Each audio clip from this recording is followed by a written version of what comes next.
Good evening, everybody. I'd like to call the regular city council meeting for July 14th, Thursday, July 14th to order, please. And with that, I'd like to start with the Pledge of Allegiance, please. Mr. Goldman, would you please lead us in the pledge? I pledge allegiance to the flag of the United States of America and to the republic for which it stands, one nation, under God, indivisible, with liberty and justice for all. Thank you, Councilmember. And as you all may notice, I am not the mayor. I am Tom, the sometimes stunt double for the mayor, and I'll be doing my best tonight to guide you through this meeting. With that, do I hear a motion for adoption of the agenda? I move the adoption of the agenda. Second. It's been moved and seconded. I'd like Any discussion? Yeah, I'd like to propose the addition of Resolution 1852, which I believe you all received, to ordinances and resolutions for council discussion, Part 8. Councilmember Tawny, would it be okay for us to do that as item D under 8? All right, sounds good. Thank you. There is a move to amend the agenda to add the addition of ordinance 1842 to the agenda item D. Councilmember Reports. 1850, excuse me. I say 42. And I'll be glad to second that. Thank you. Any discussion? All those in favor of amending the agenda, please say aye. Aye. And then we'll go to the main motion. All those in favor, if there's no discussion of the main, of adopting the agenda as amended. Aye. Aye. Any nays? Thank you. That was awkward. I apologize. Back to where we were here. And we're starting off tonight with a public hearing on Ordinance 1241, Code Amendments for the National Pollutant Discharge Elimination System, NPDES, Source Control Program Creation and Stormwater Design Manual Updates. We heard earlier in a work session from Mr. Sylvia, and Andy is going to be giving us a presentation tonight. You have the floor, please.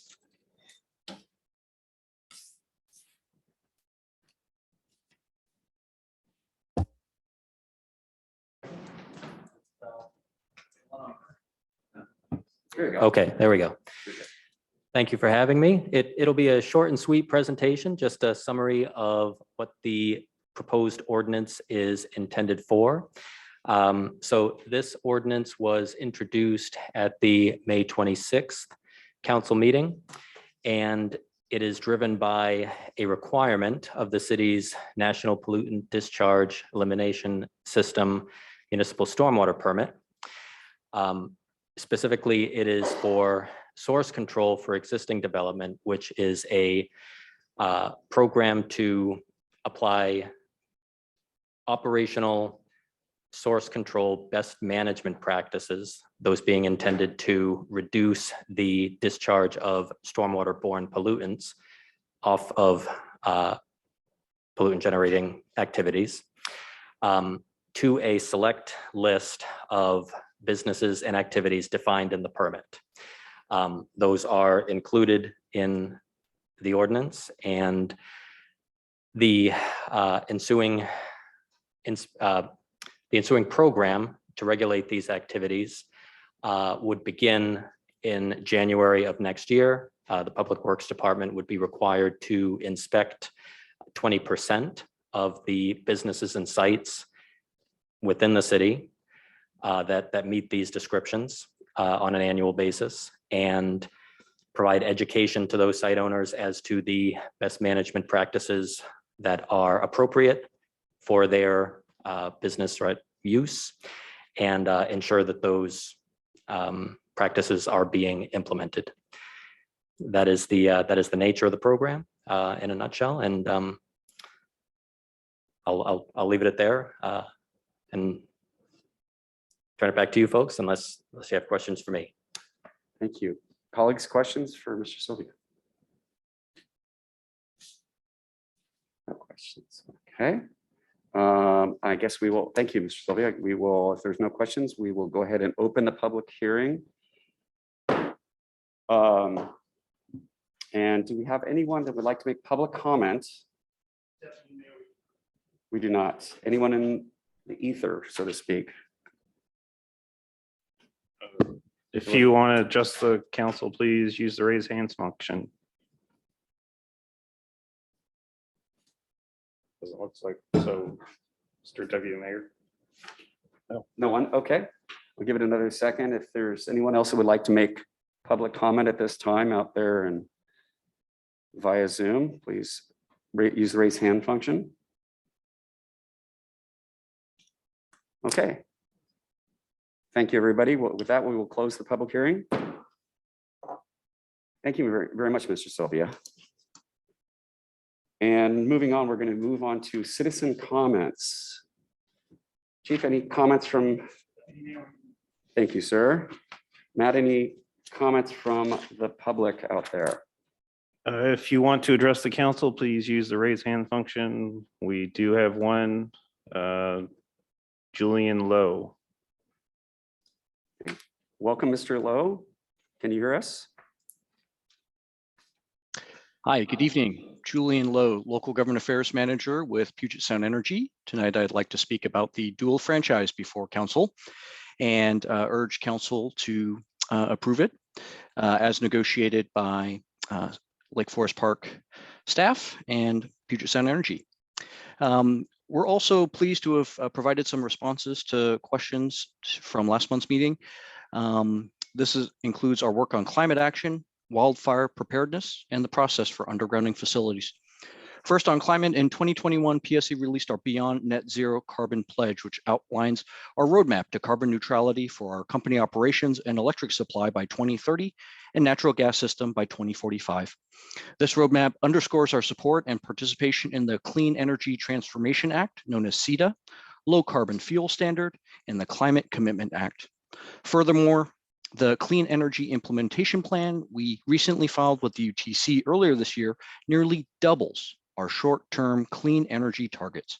By 2025, 63% of PSE's electricity will be supplied by clean energy sources. In addition, I, along with my colleagues, look forward to working with the Climate Action Committee that the city has formed, its residents and businesses on building a cleaner energy future. This includes things like promoting awareness of the Clean Buildings Act through our Clean Building Accelerator, promoting use of PSE's Green Power Program for our Lake Forest Park customers, and then also exploring options to other options to building a cleaner energy future together. On wildfire mitigation and response plan, which was filed for 2022 with the UTC, outlines our year-round efforts to prepare for and help prevent wildfires in PSE's service area. We partner with federal, state, and local agencies and sovereign tribal nations to prepare for wildfires. Finally, I've also provided to Kim Adams-Pratt some information that outlines the cost splits for public sector entities seeking to underground facilities. In conclusion, I want to thank the council for your service, especially on such a glorious evening. Also want to thank the great work by Kim Adams-Pratt and Jeffrey Perigo.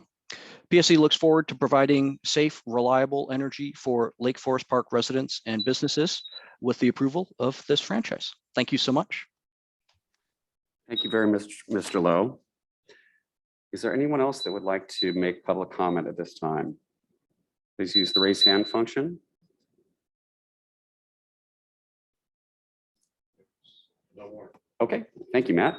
With that, we will close public comment. And next we have on the agenda, we have the consent calendar.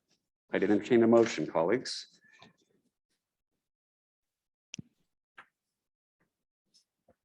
I'd like to move adoption of the consent calendar for July 14th. Second. It's been moved and seconded. Any discussion? All those in favor, please say aye. Aye. Any nays? The ayes have it, passes unanimously. Thank you, colleagues. And with that, we're moving on to ordinances and resolutions for introduction and referral. And our attorney, Kim Adams-Pratt, is with us virtually. Hi, Kim. Nice to see you. And Kim is going to be speaking to Ordinance 1245, amending Chapter 1614, of the Lake Forest Park Municipal Code, Tree Canopy Preservation and Enhancement. And then you'll also be speaking to us about another one here in a few minutes as well. Ms. I Pratt, you have the- will. please. Thank you very much for allowing me to participate virtually tonight. It helped me out on a personal level, so I appreciate that. You are considering amendments to LFP's Tree Canopy Preservation and Enhancement Code. I'm going to call it the Tree Code for the rest of this presentation. In general, the tree code regulates the removal of trees and the replacement of trees after they are removed.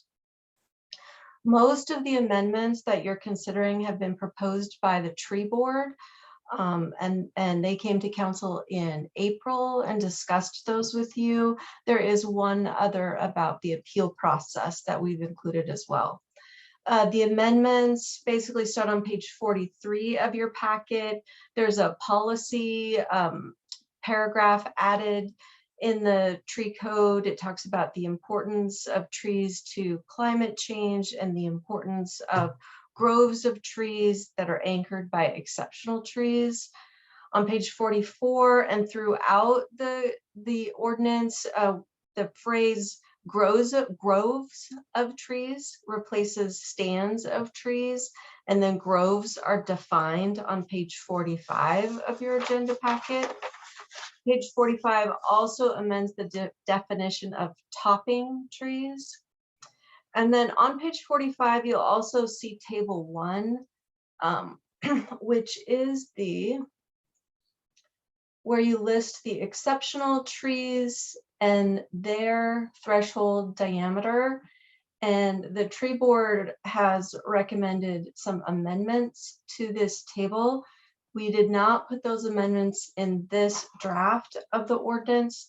Staff's recommendation is to wait on that until council has additional information in the form of a study that is in the works. The last time I talked to Steve about the date of that study, we talked in June. I understood it was coming to you in early 2023. And so our recommendation is to wait on changing this table until you have that additional information that would provide you, in terms of looking at constitutional rights, it would provide you the rational basis for changing someone's property rights in their trees. If not, you do have the tree board's recommendation on those changes.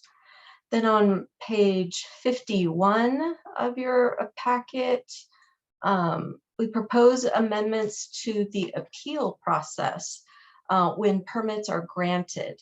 And this came about as the first tree permit that I know of was appealed. And there was a realization that as the code was currently written, a major tree, a tree being allowed to be removed under a major tree permit could be removed before the appeal period ended.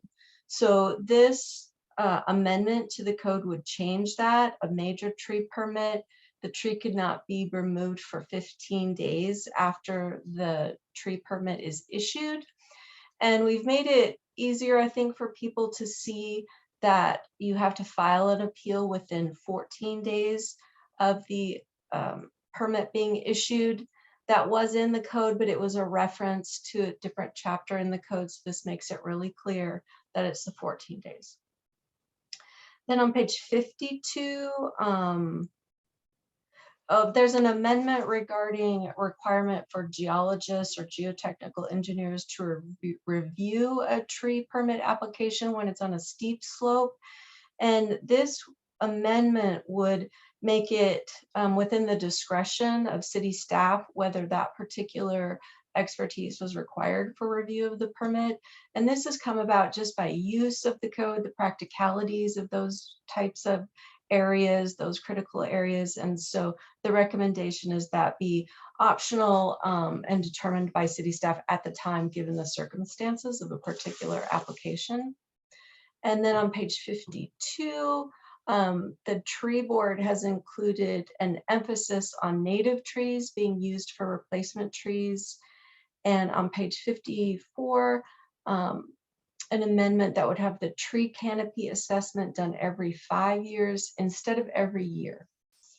So that's kind of a summary of the amendments in the ordinance proposed before you. I'm happy to answer any questions. Thank you. Colleagues, questions? And we're getting a little bit of feedback here, so I apologize if we're looking around the room because it's a little bit loud sometimes. Thoughts, comments, questions from Ms. Pratt? Yes, Vice Chair Kassover. Thank you very much, Chair French. I just want to thank the staff and particularly Attorney Pratt for what you have done here and your good advice to wait on the new data before we change any of the tree sizes. I'm feeling very good about what we have here, and I'm also feeling somewhat of a sense of urgency to get the fix in for the appeal process. So I'm not sure, are we taking action on this tonight, Chair French?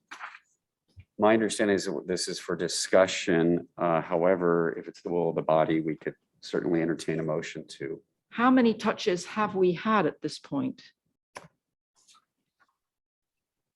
Mr. Hill, do you recall, is this third? According to the legislative history on the cover page, this is third. So we'd be within our. So we would be within our 3-touch rules. So I just would like to pose that idea to my colleagues to see what you all think of maybe taking action on this evening. Thank you very much. Councilmember Goldman. Oh, I'm sorry. Councilmember Riddle. Thank you. I'm trying to get some clarity on the Canopy study because we do require a 5-year citywide tree canopy study. And then there's what was in an annual basis assessing kind of the added coverage due to development. So I'm wondering, are those really the same study? I guess I'm just trying to understand if those are really the same thing now. And I don't know if I don't know who can help answer that question.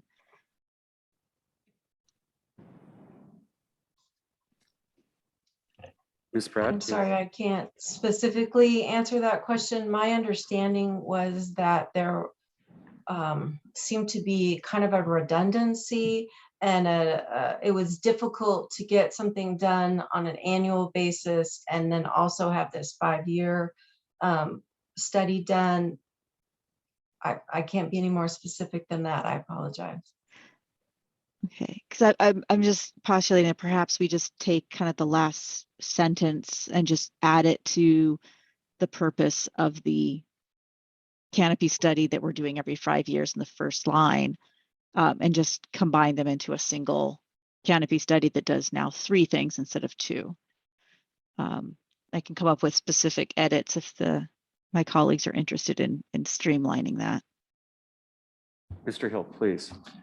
I can't add too much clarification, but one thing I do remember Director Bennett speaking to was the fact that the 5-year canopy study is done with LiDAR and other means, where this is an actual on the ground look at 120 representative properties to see how things are actually changing. You can see canopy, but you can't understand DBH, whether what it's picking up are trees or bushes. I think that's where the tree board has changed to the 20 feet in height. So there is a slight difference between the two. And it's more of an on the ground verification of what the 5-year study is picking up.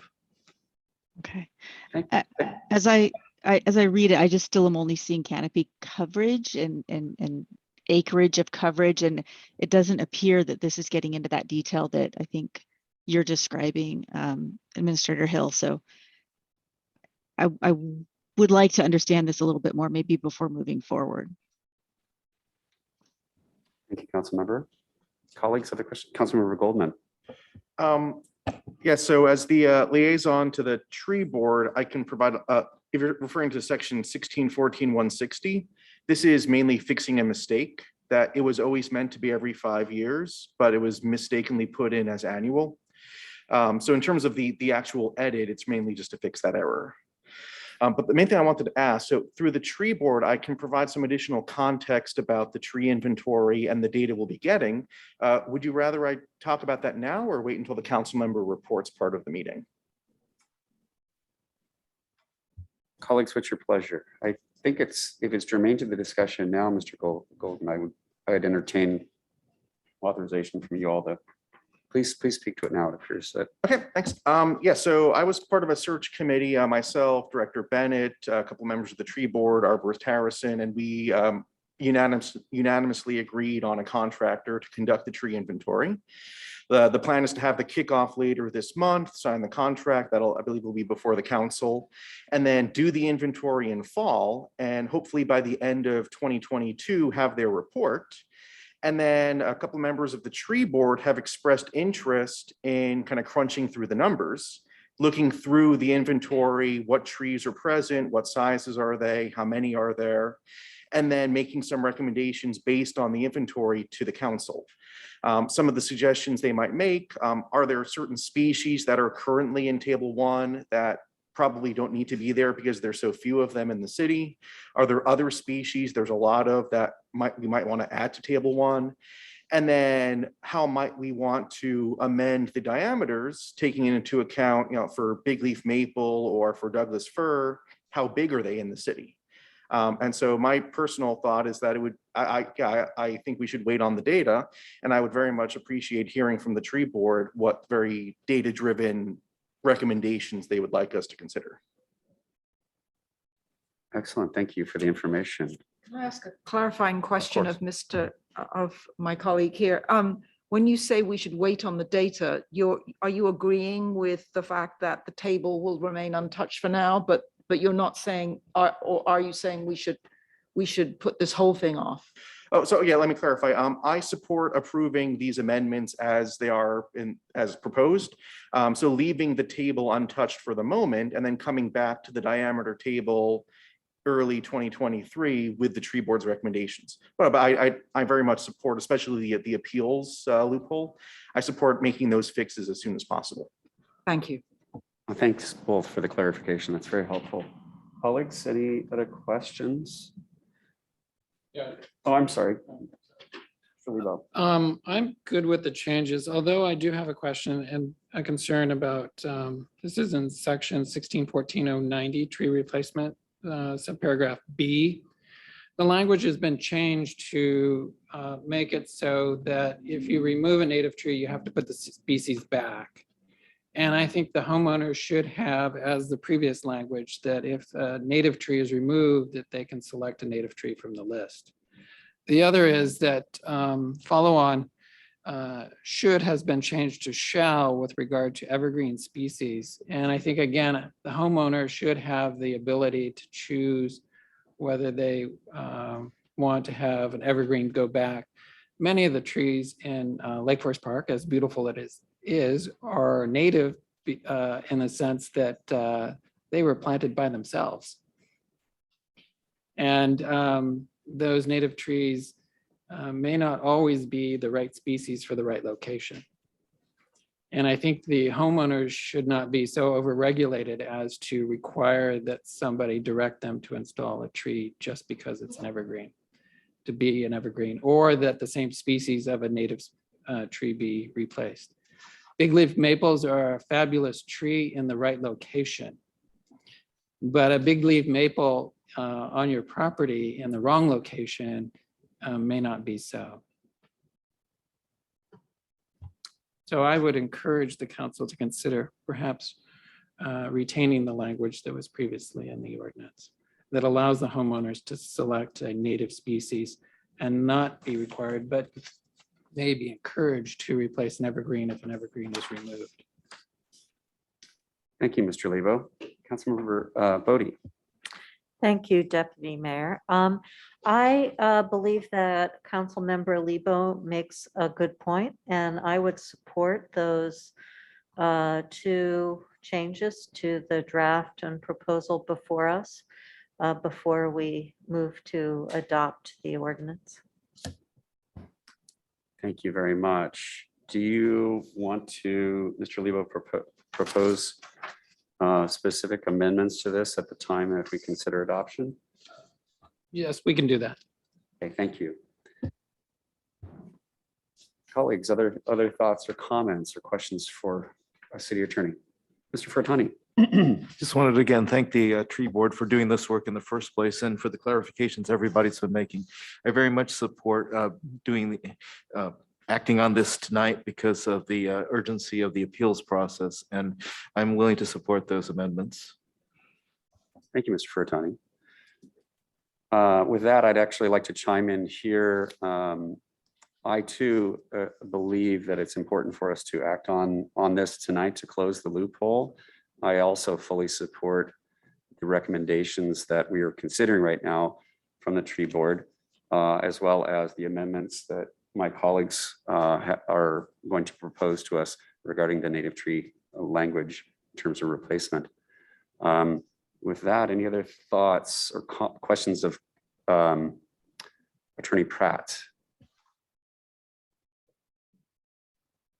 If not, I'd entertain a motion for adoption tonight. And then we can move to amendments after that. Yes, I will move to adopt with amendments, which we will clarify here in a couple of minutes. Boy, and I've just lost my, thank you. The chapter 1614 of the Lake Forest Park Municipal Code, Tree Canopy Preservation Enhancement, and would turn to my colleagues for some amendment language. Thank you. It's been moved. Do I hear a second? Second. Mr. Furtani seconded. Thank you very much. Colleagues, with that, Mr. Lebo, would you like to lead us in your thoughts about amendments? Thank you, Deputy Mayor. I would propose that under section 16.14.090 tree replacement subparagraph B, that where it begins following removal of the native trees, delete the same species will be selected unless the city's qualified arborist deems a similar species acceptable, and replaced with language that removal of native trees shall be replaced with a native tree from the approved list. Help me please on the language there. And that in the same paragraph where it reads tree list for the city of Lake Forest Park and shall be replaced with should be evergreen species. Okay, so give us a moment to catch our breath here, Mr. Lebo. Thank you. 90B, okay.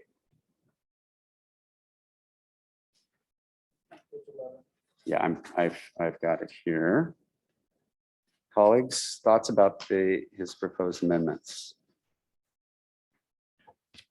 Mr. Goldman. Just sort of a point of order, is it possible for us to have this on the screen, especially for the benefit of those watching in the public, so that they know exactly what changes we are proposing? I'd have to look to staff, whether that's, I guess, Attorney Pratt, would you be able to share your screen in that regard, or would you like a minute to, so you could share? I am quickly trying to cut and paste from the old code and have notes on what Councilmember Lebo said. So I'm working on that right now, and then I think I would be able to share my screen if Matt looks like I would be able to share my screen. Do you need us to recess for 5 minutes? Boy, I would love that if you don't mind. It would be our pleasure not to put you on the spot. It's, as a wise person said, never do math on TV, I believe. So with that, we'll take a 5-minute recess. Colleagues, is that acceptable? Thank you.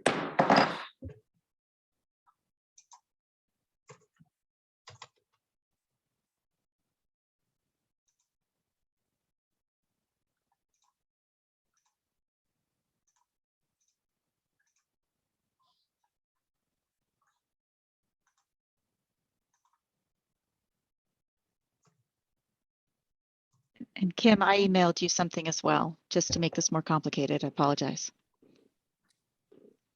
Just a moment, Councilmember Riddle. So everyone, we're back in session. Call this meeting to order again. It was pointed out that we need to hold a public hearing regarding these proposed changes. And while we've had a number of meetings regarding the changes, we have yet to hold a public hearing. So what we will do tonight is we'll review the suggested amendments and solidify those, and then we will schedule a public hearing as soon as is prudent and go from there. Councilmember Golden, question? Yes, I believe we are also awaiting a determination from the State Department of Commerce. Have we received that determination yet? That would be a question for Ms. Director Bennett. So this is probably another reason why we need to take a pause here and a breath and make sure that we move forward in the appropriate manner. Councilmember Riddle, you had a question? If it's a different amendment, let's focus on these if we could for a moment and come back to that, if that's okay with you. It was just clarification language of the suggested tree canopy studies. So I did just add some I did my language for that. Okay, if you could hold that for just a moment, that would be great. We'll come back to you in just a second after we discuss these changes. Of course. Thank you.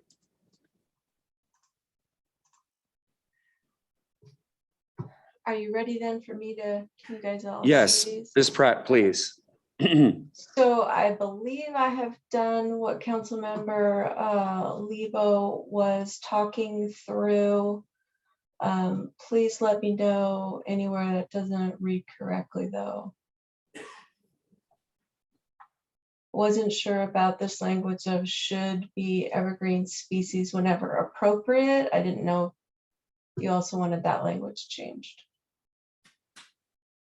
Or maybe whenever appropriate is okay, makes it okay.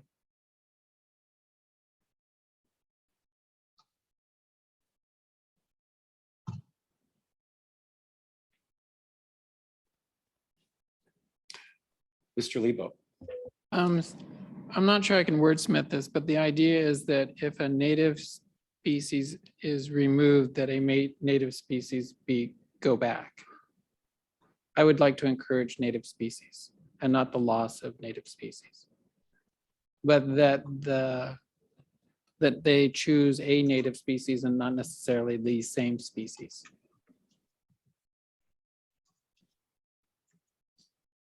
Thank you, And that an Councilmember. emphasis should be on when an evergreen is removed, that an evergreen should be encouraged to go back.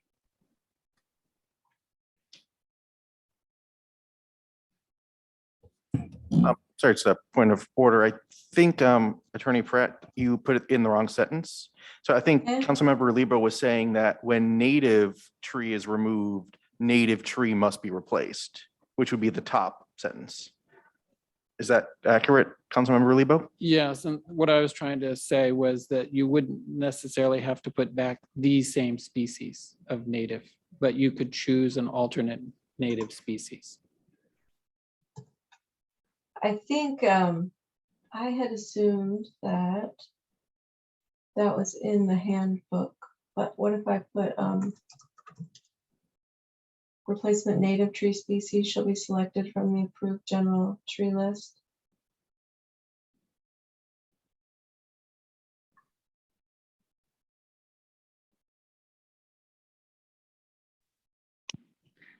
I think it makes, if I may, a little more sense to have it replacement tree species shall be selected as a native tree from the approved general tree list.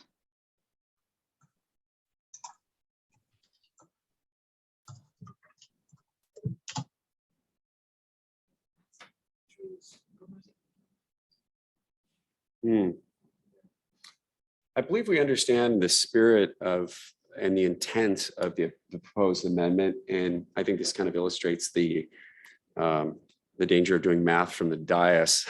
So I would suggest that we give our excellent attorney a chance to consider this and come back with some proposed language, or Mr. Lebo would like to suggest some proposed language to the attorney at some point here. I'll be happy to work with our attorney. Okay, Thank you. just so everybody's not on the spot here. Thank you so much, Kim, for this. And with that, if everyone's satisfied with that topic, let's move on to Councilmember Riddle's comment about study. Thoughts?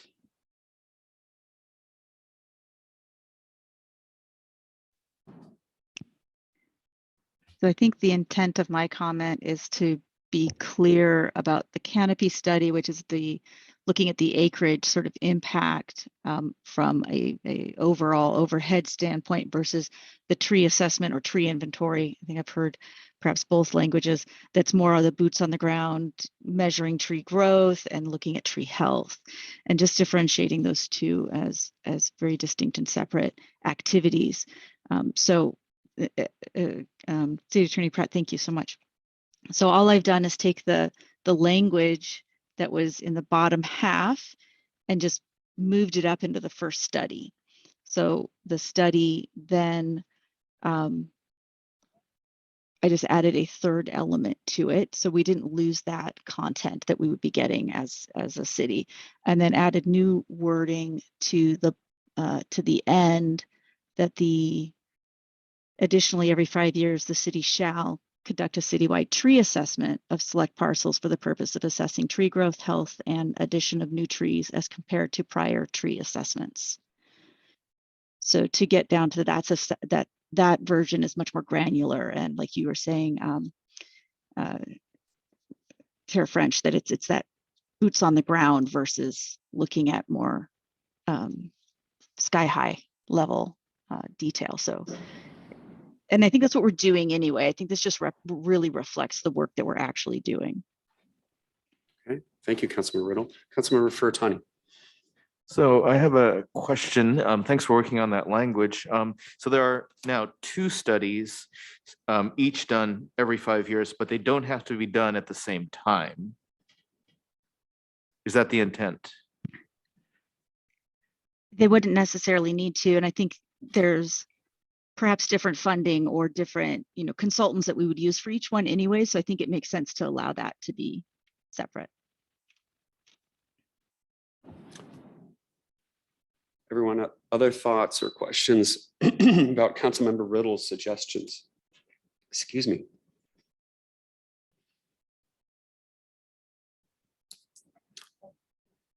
Yes, Councilmember. Could I ask Councilmember Goldman, is that his understanding of the intent that there would be 2 complementary studies? I just am a little confused myself, I must admit. That is a good question, and I will be honest, I am not sure. My initial understanding was more along the lines of that there will be a canopy, we'll collect LiDAR data for the canopy, and from that LiDAR data every 5 years, we'll draw some conclusions. So I wasn't sure whether there would be 2 separate canopy studies or whether any of this was like merging into the tree inventory, which I don't believe is represented in this section. So short answer, I'm not really sure. Sorry. Excellent question. Thank you. I was a little puzzled too, because the 2 study question kind of tripped me up there in the combination. I mean, I understand the inaccuracy in the original or the amended ordinance from several years ago about the time frame, but this is extraneous to that. So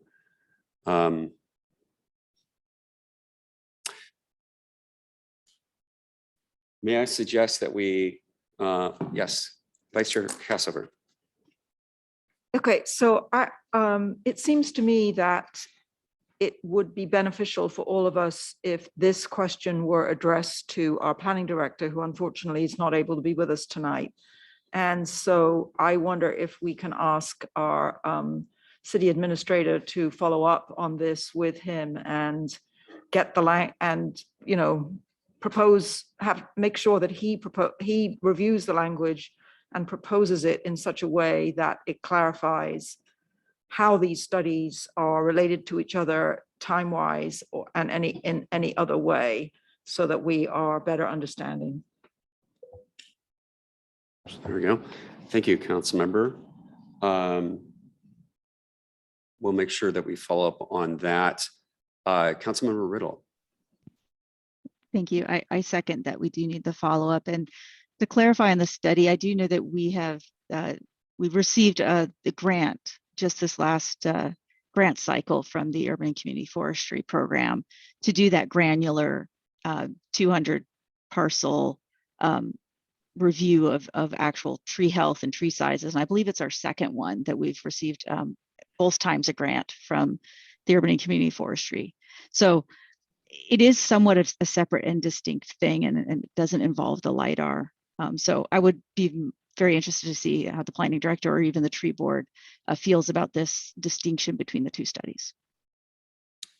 Thank you very much, Semra. So at this time, I would suggest that I believe we have, I'm sorry, Councilmember Goldman. Somewhat on point. So we have a section for the Canopy study.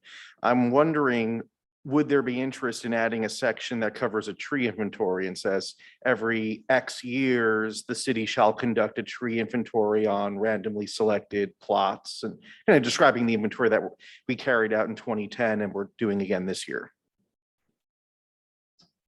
Yes, Councilmember Cassover. Excuse me. Thank you, Councilmember. I just am a little concerned always about proposing things that make requirements of the budget.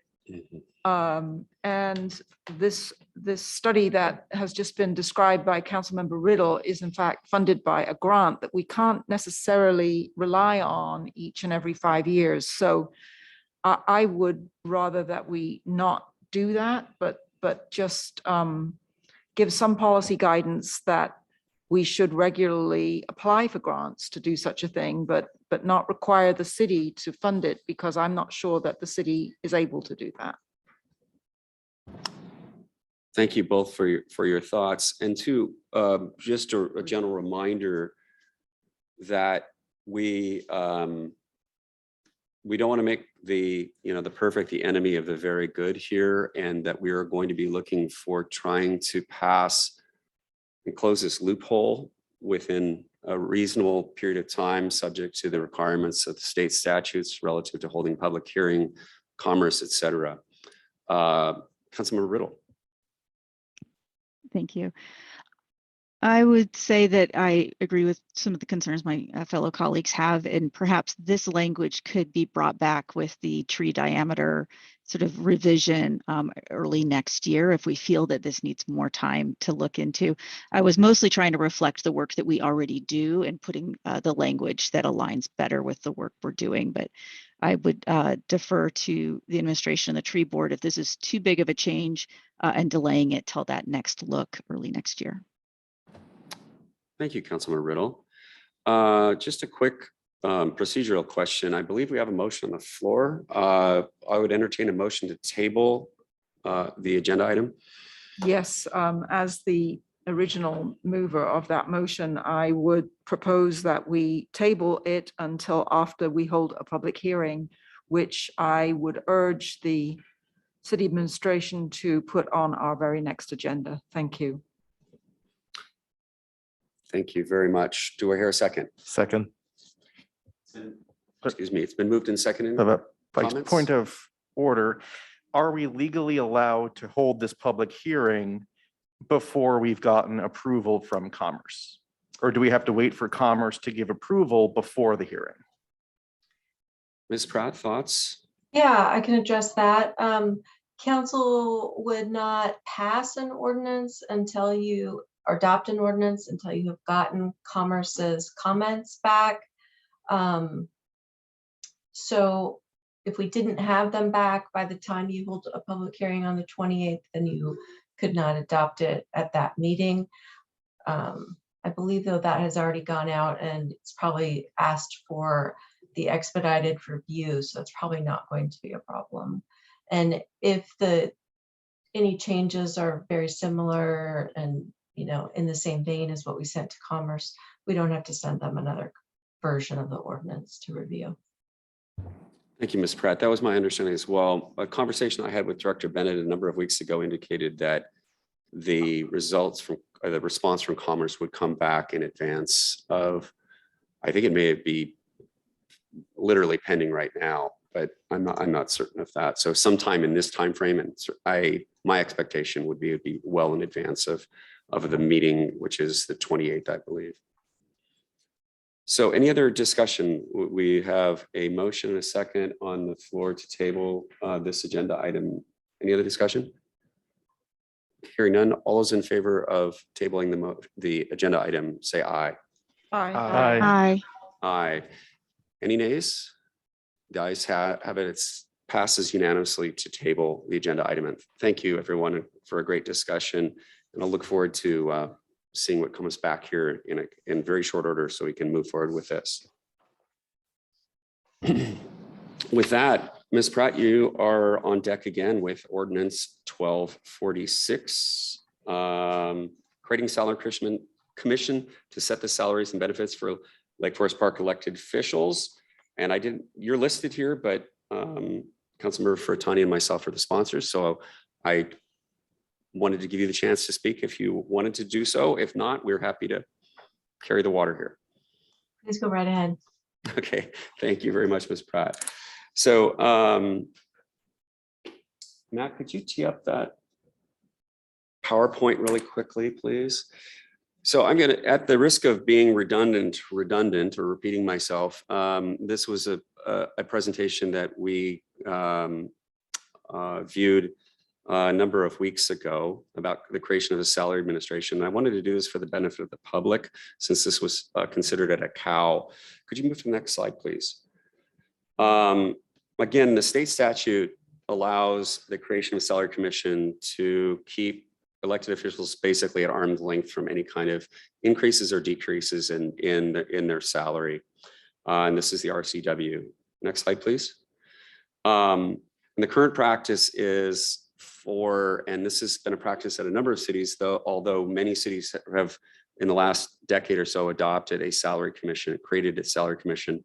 The current practice is for human resources to conduct a salary survey in conjunction with I believe it's Association of Washington Cities. They have a very robust salary database for various positions, including elected officials. And then to make recommendations for the city council to consider and act on. Moving on. A couple of challenges here. Again, it gives the impression of a conflict for elected officials to set their own salaries. And the second thing is, since a salary change cannot take effect during a current policymaker's term, this creates inequities going forward. In other words, there are some council members will be paid differently than others if there is a change in salary, whether it goes up or down. Yes, Matt, thank you. The purpose of this commission will be to review elected official compensation utilizing local market comparison data and determine what, if any, changes should be made to the salaries of the city's elected officials. This is just a few cities that have salary commissions, it's by no means comprehensive. Next slide, please. The commission would serve for two purposes. First of all, transparency. It ensures that elected official salaries are set at arm's length by an independent body of citizens. And the second thing is, it really is about a question of equity. It encourages parity with surrounding cities and may help encourage additional candidates to consider serving. So we have a draft ordinance for consideration. And before I move on, I would like to give Councilmember Furtani, who sponsored this, to speak to a couple of the topics that I mentioned. Yeah, thank you very much, Deputy Mayor. And one of the, and Council, thank you for your consideration of this ordinance.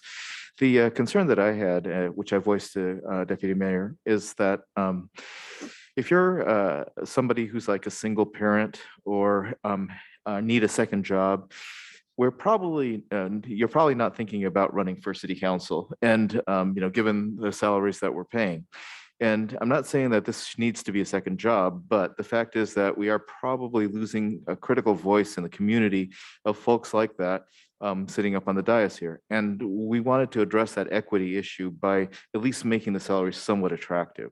Now, the question is, will the salary commission find the salaries going up or down? I don't know what the answer to that is, but nevertheless, if it's competitive with what other cities are offering, I think we may get a better, let's say, a wider slate of candidates in elections and hopefully being represented up here on the dais. So that's really the reason I'm supporting this measure. Thank you, Councilmember Furtani. The only change from the previous draft ordinance that you all saw at our earlier meeting, prior meeting, was the addition of, there was a request for addition of not just salaries, but salaries and benefits, which is what I believe, when I did a quick survey, nearly every city that has a commission includes benefits, if they're appropriate, into their consideration, whatever that means. So I just wanted to highlight that for you all. With that, I would open the floor to any questions or comments from you all. Councilmember Lebo. Thank you, Deputy Mayor. I'm supportive of this. I just had a few comments here under duties and process 2.30.030, paragraph A. 45 days seems like a very quick period. And so rather than just, I would encourage maybe 90 or 120 days so that they can have due thought to this. Most of these commissions meet irregularly, and they will need some time to at least organize themselves to decide what they're going to look at. A second comment is, will the HR department continue to provide comparison data for the commission, and do we need to state that here? And the third is, in that same section, paragraph D, an increase or decrease shall become effective without further action of the city council. And it seems to me that the city council should always take action on items that affect its budget for the city.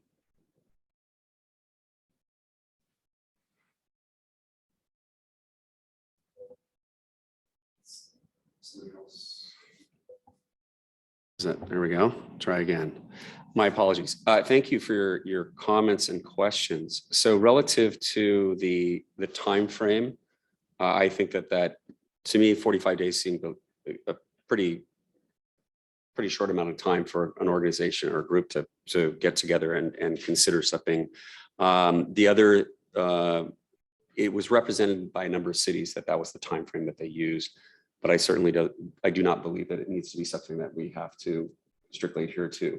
I do believe very strongly that it is very important for the independence of this group to have a defined time frame to be created and dissolve, present their recommendations.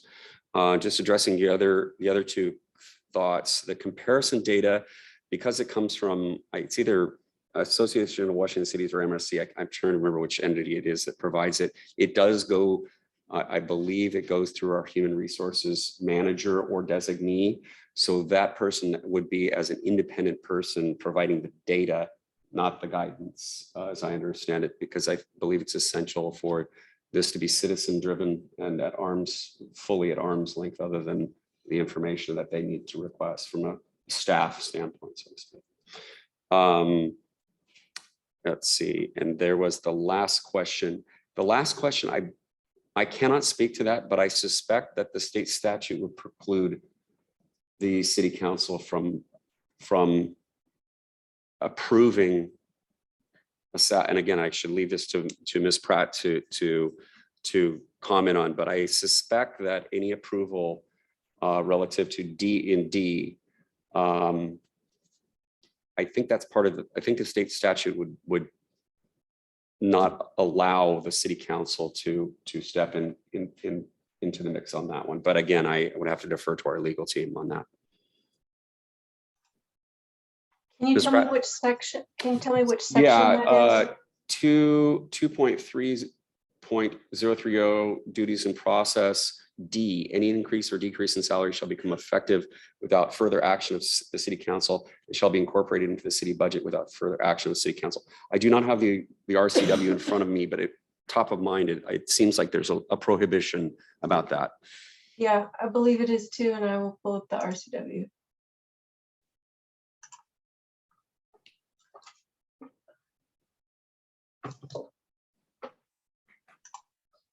I think Councilmember Riddle was next. Councilmember Riddle, well, Attorney Pratt is looking that up.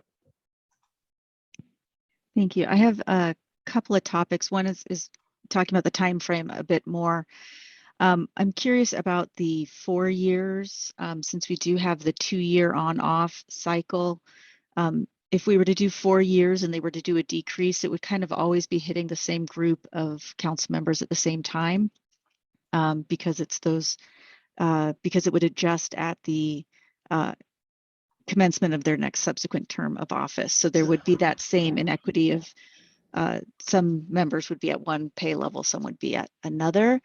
And so I don't know if the 4 years solves that per se, but I thought 4 year going to a 2-year cycle might just, if I might interrupt, benefit. Councilmember Riddle, the decreases become effective immediately. No, I'm sorry. No, I'm sorry, only not for the city decreases. I employees, apologize. yeah. I was inverting that. I apologize. Yeah. So, but the Councilmember Furtani, we talked about the 4-year cycle and there was a very specific reason and I'm forgetting what it is. It was to make sure that there was a situation where there was not a group that was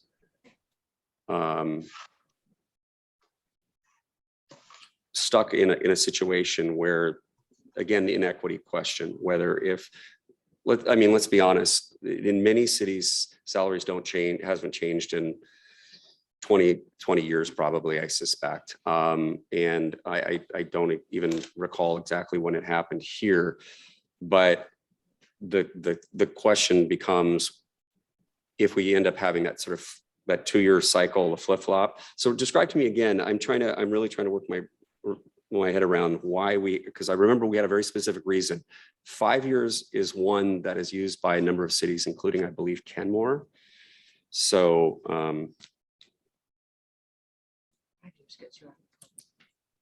yeah, because it's odd number. Okay. Well, let's take a look at think that on that. again. Yeah, please. Yeah, and then and so then then possibly looking at the number of terms, depending on whether that 4 years gets bigger or smaller, just to have some institutional knowledge. If it's every 3 years, let's say if we want to stay with I would think perhaps going to 3 terms. If we go to 5 years, 2 terms makes sense. So I just think balancing those 2 numbers out, and then I agree the 45 days seems too short because of it starting in 2022 and we haven't even gotten people and approved this and how do we get appointments? We're going to miss the September deadline in 230.030C. So I think we would need some method to waive that September deadline for 2022. And then the last comment is in B, where we talk about the meeting shall be held in the same location as City Council regular meetings. I think perhaps just at City Hall would be sufficient. But people know how to get to City Hall. We have all the equipment in every room now to do these virtually and hybrid. So I would be open to broadening that to just at City Hall. Thank you, Councilmember Riddle. Councilmember Goldman. Yes, thanks. I'm broadly supportive of this. I do have 2 questions about section 230.010 about how we set up the commission. The first is, do we want to include either a requirement that they be residents of Lake Forest Park or preferences as to their background? And the second, is a commission of 3 too small? And that if there's only 3, then a quorum is 2 people. And so if someone emails someone else, that's now a public meeting. So is a committee of 3 too small to be effective? If that my question makes sense.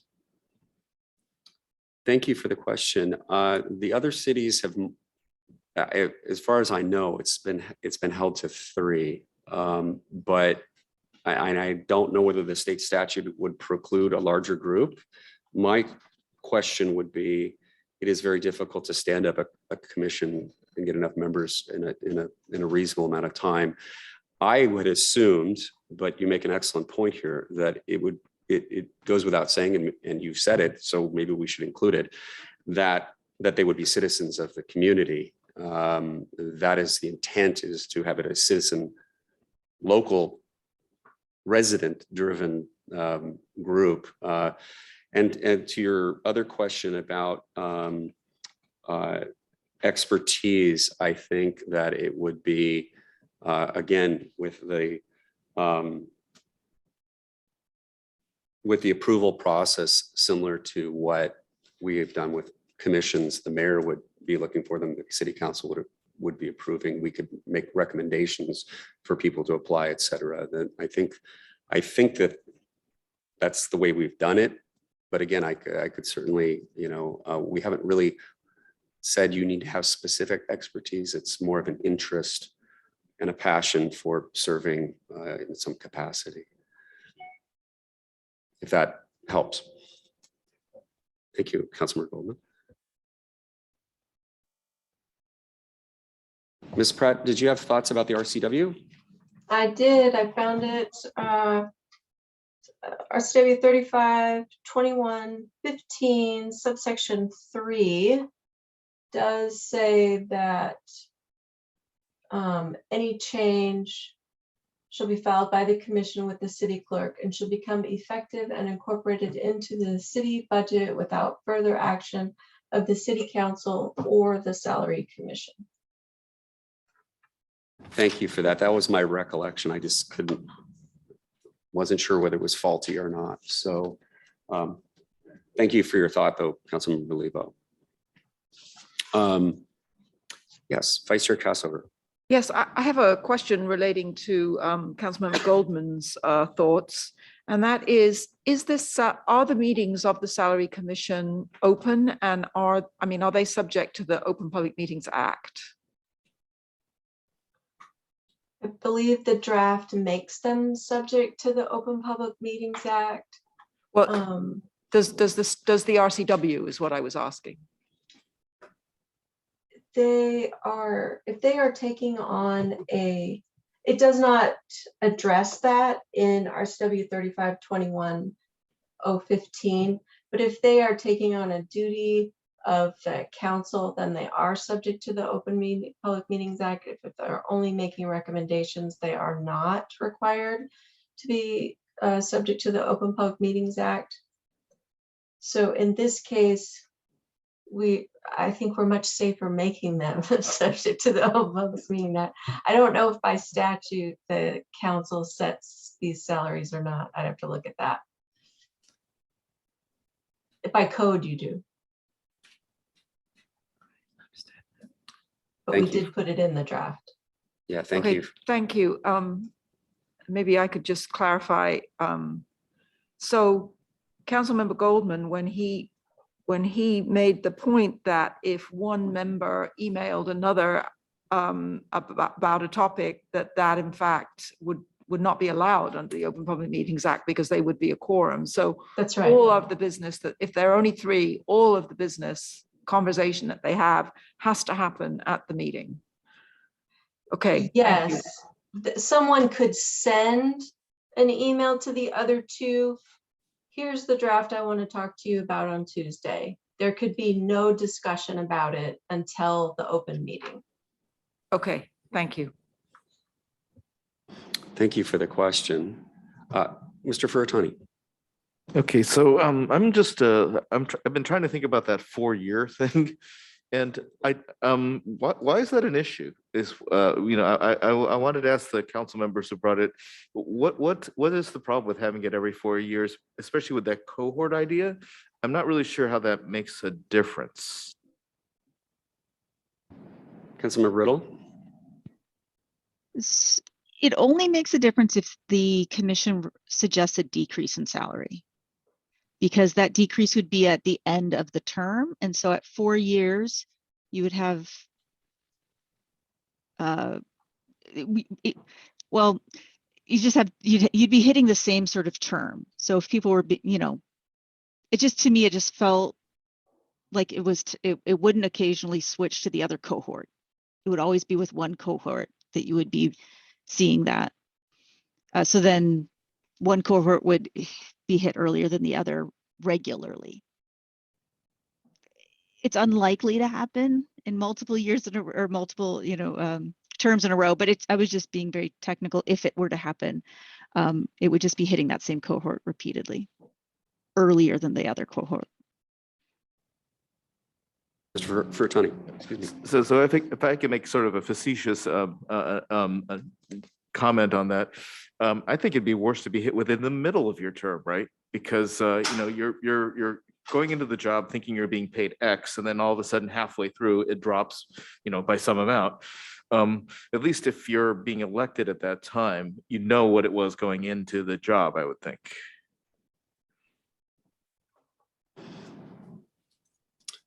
Yeah, thank you. And thank you both. And my comment earlier illustrates the challenges of being a co-sponsor of an ordinance and trying to chair a meeting at the same time, because I can't. I can get easily distracted with the best of them, but keeping this all in my head at the same time with another one coming up here in a few minutes, it's a little challenging for me. I think these are all excellent questions. Colleagues, other thoughts or comments?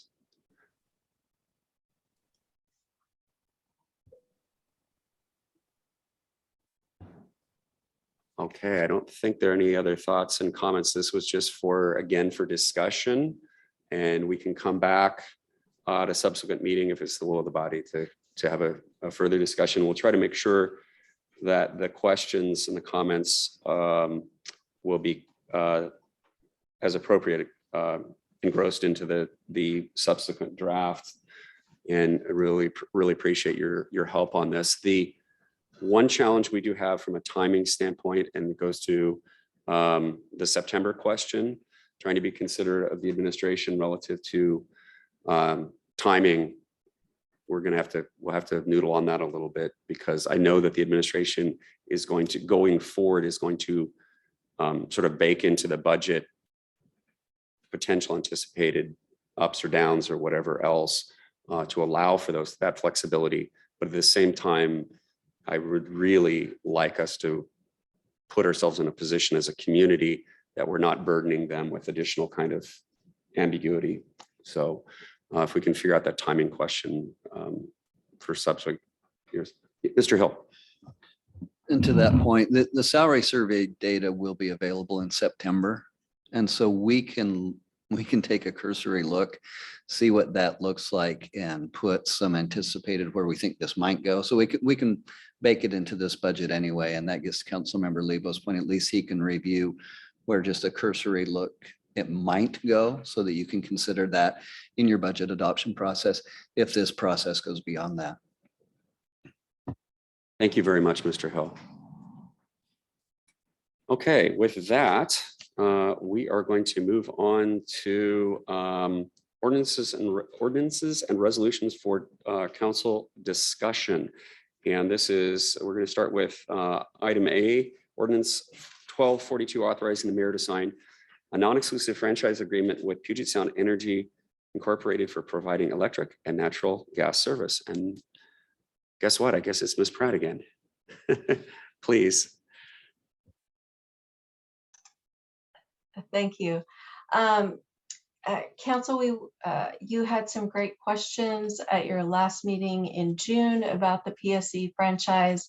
And I appreciate Julian Lowe's comments that provided a lot of information to the public tonight about PSE's actions on climate change and the wildfire situation.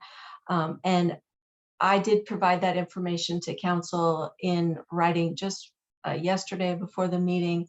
I will go ahead and make sure that we have that in the packet of information for the next meeting on the 28th. I wasn't able to do that this time, but I'll make sure that that's in there for the public. You did have a couple of additional questions in addition to those that he answered. One was, how does the PSC tariff address the undergrounding of facilities that are at the request of the city?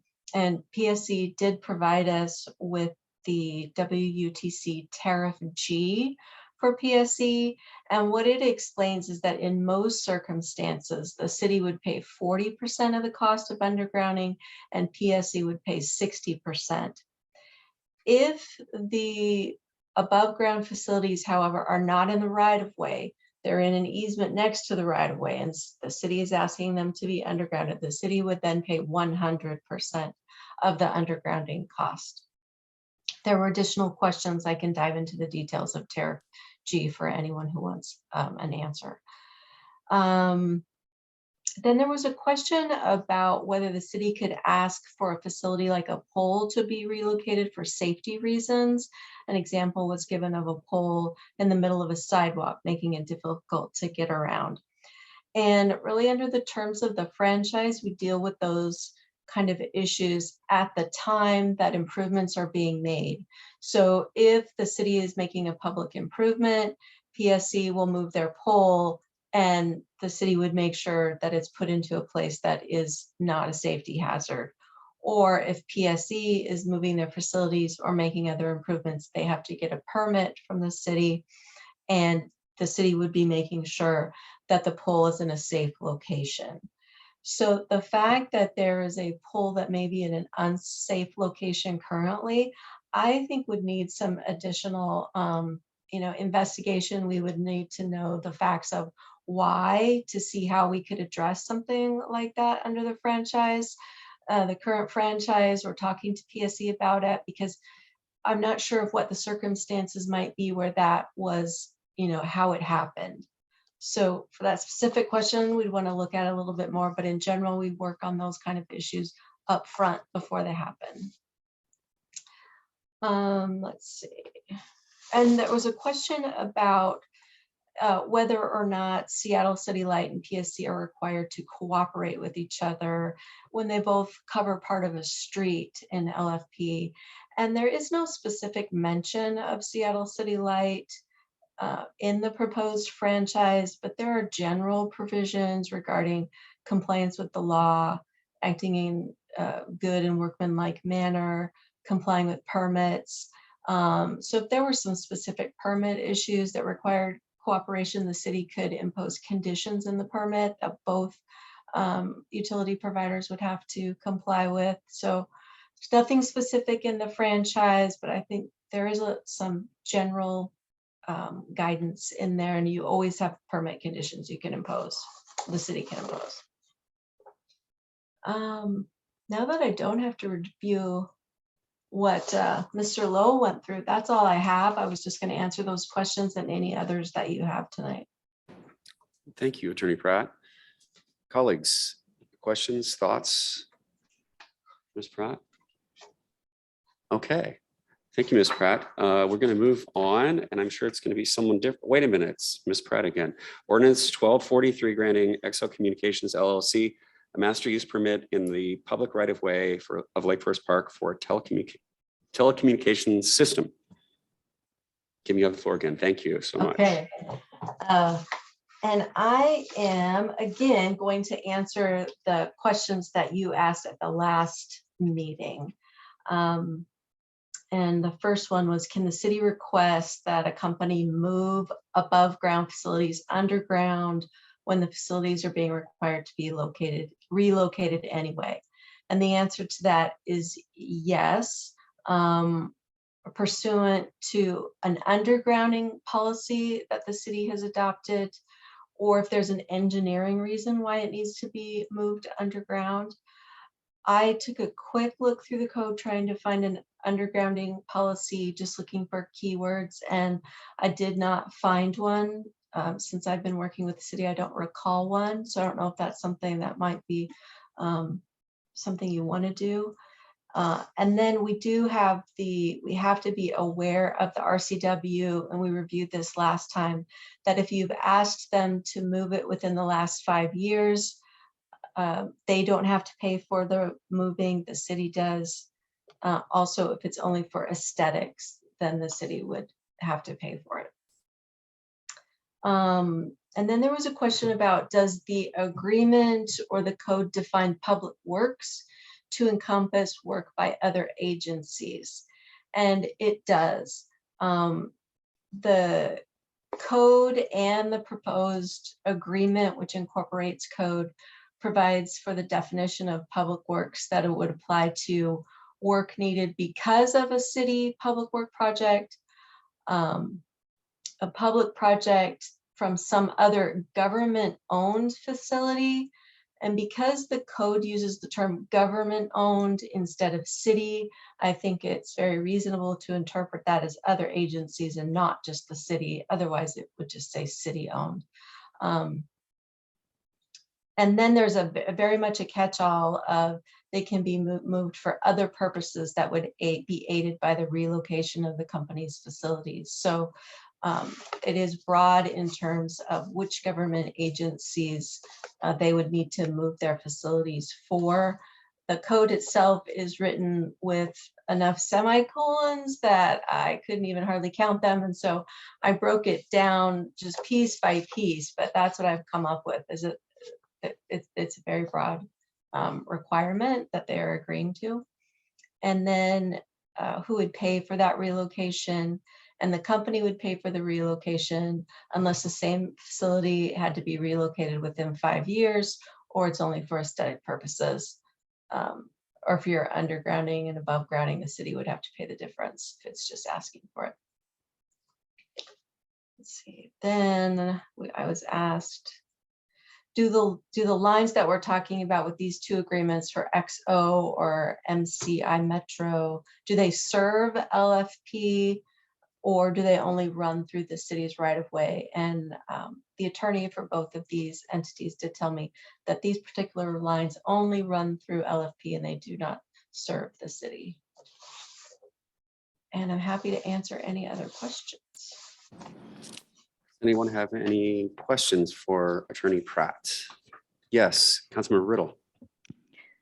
Thank you.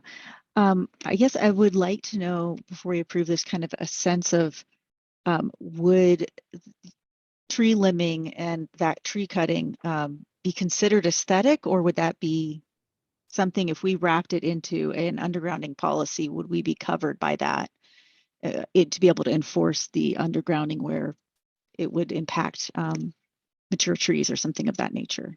Do you feel like they'd call that aesthetic, or would we be covered? I think it would depend on the circumstances we were writing it for and how we wrote it, and making it clear that it's not just for aesthetics, this is for safety reasons. So I think it could be written so it's not just aesthetics, because I think that's what you're trying to get across too. Yeah. This isn't just to make it pretty. Exactly. Okay, thank you. I would be interested in following up on that kind of policy. Thank you, Councilmember Riddle. Anyone have any other thoughts, comments, questions? Did you have anything more, Ms. Pratt, on ordinance? You referenced MCI Metro 1244, or was that inclusive? Excuse me. That was inclusive. The agreements are the same. Negotiated them with the same attorney. Okay. Thank you very much. With that, we will move on to the next item on our agenda. Thank you, Ms. Pratt. I think that was your last item. Yeah, you need to get a drink of water. Okay, so we're moving on to item D. And I'm going to hand, Mr. Furtani, can I hand this one off to you for introduction? Thank you, Deputy Mayor. And I think all of you are aware of the recent Supreme Court decision on overturning Roe v. Wade. And I think one of the things that our state has shown leadership in is basically seeing how we're going to deal with it. And so the governor made a proclamation on June 30th to direct, in part, to direct the Washington State Patrol to not cooperate with outside agencies on the specific matter of following up on abortion investigations. And our county executive, Dow Constantine, also made a similar kind of a declaration for the King County Sheriff's Office. And this was dated July 5th. And so proposing this particular ordinance to direct our police department to not cooperate with those sorts of investigations. There's several arguments for it. I think one of them is it reflects our community values. I think I'd like to believe that our community believes in bodily autonomy and the fact that women should not basically be subject to laws from another state, especially when they're in our city. Secondly, there's a strong moral argument that this is basically a very important human right, and that has been in law in practice in the United States for the last 50 years. And then finally, one argument is that we're in compliance with what the other agencies in our area are doing. Literally, basically, we are not asking anything more than what the other police agencies, King County Sheriffs and the Washington State Patrol are doing. So thank you, Deputy Mayor. Thank you, Councilmember Furtani. And I will speak to this as well. I was actually beginning a draft of resolution like this, and Mr. Furtani reached out and very kindly took the ball and ran with it on this one, on this very, very important issue. I think many of us were stunned at the proceedings of the Supreme Court. And I think there's been the initial response, initial reaction was not a reaction. It was stunned incredulity. And after that, it was in amongst my friends and colleagues and family members, sadness and anger and frustration. And I believe very, very strongly that this ordinance or this resolution represents the values that that we as a community try to espouse about freedoms and rights to health and well-being.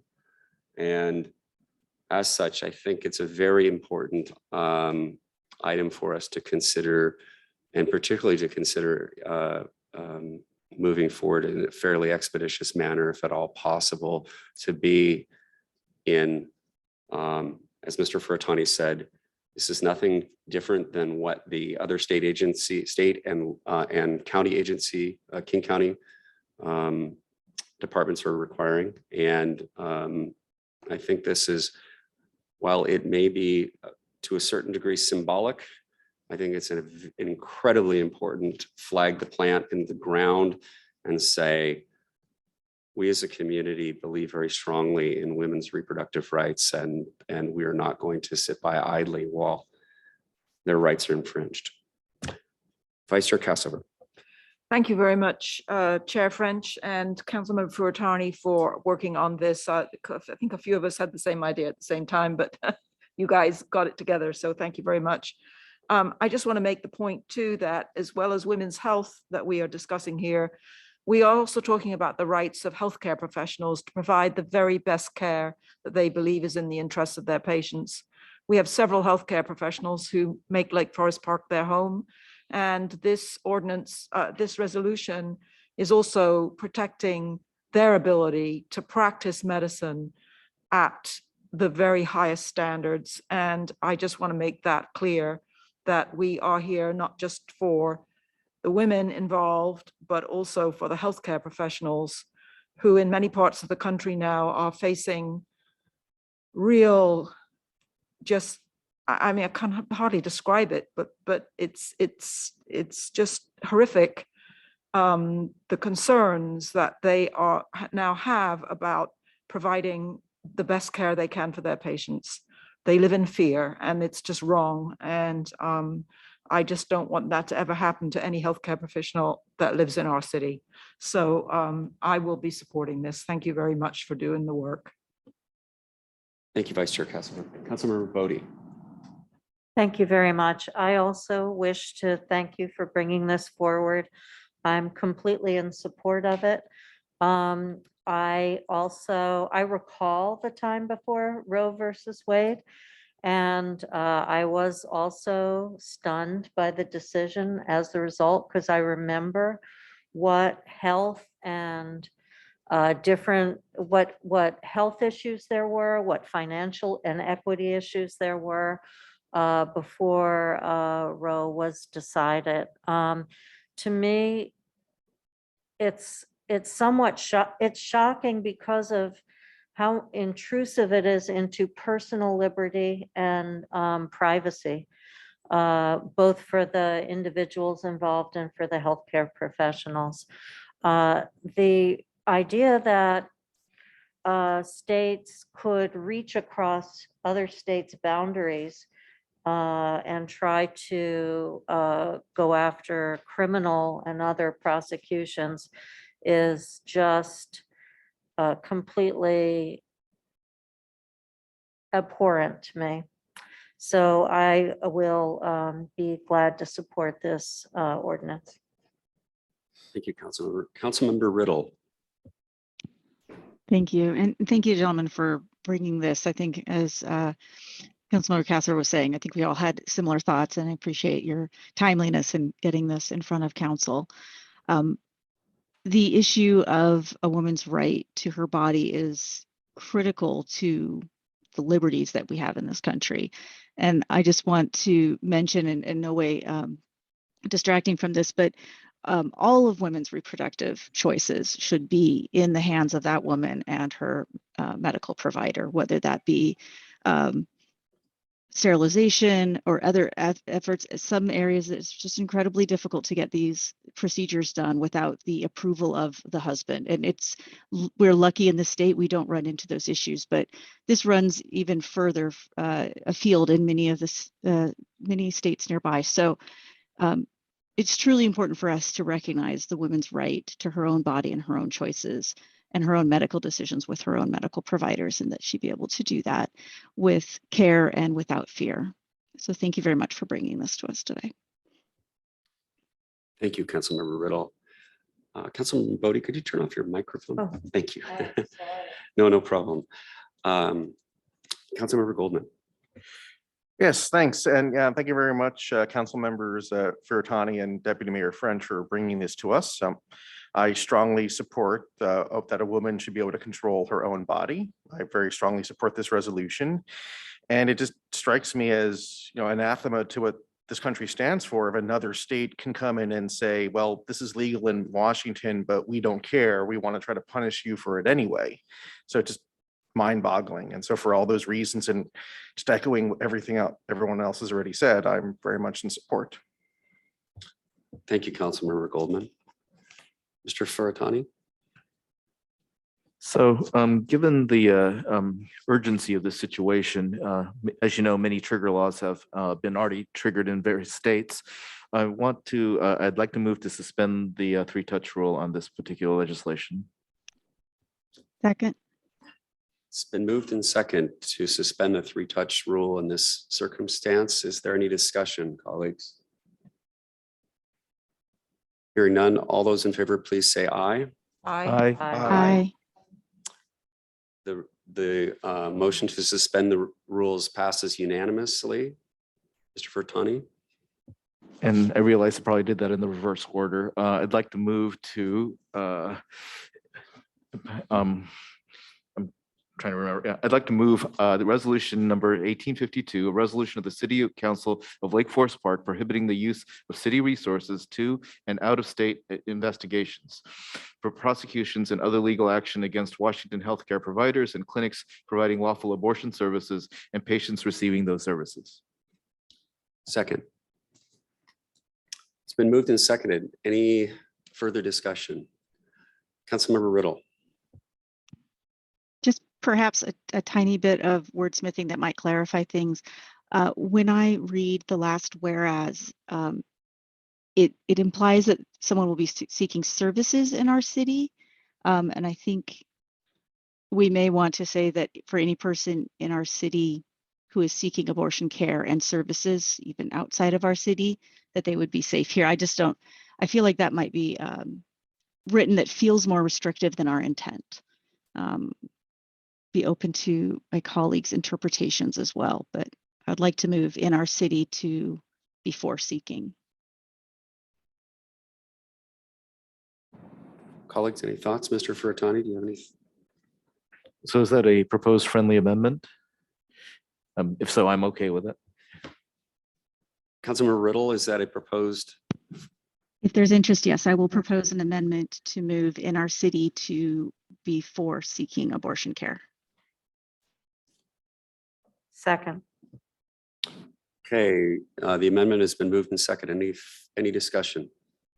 All those in favor of the amendment as proposed by Councilmember Riddle, please say aye. Aye. Aye. Aye. Thank you, Councilmember Riddle. Let's go back to the main motion if we could, please. Yes, I'm sorry, Councilmember. Thank you.